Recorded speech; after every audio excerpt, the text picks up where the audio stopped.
Kisame. Buti pa si Kisame kumain. Pero parang unti-unti lang. Pwede yan sa kanya yun.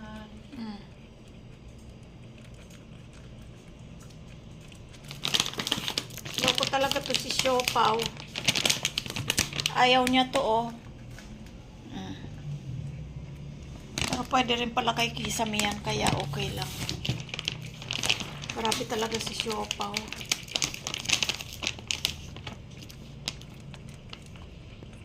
Di pa ang isang kinain.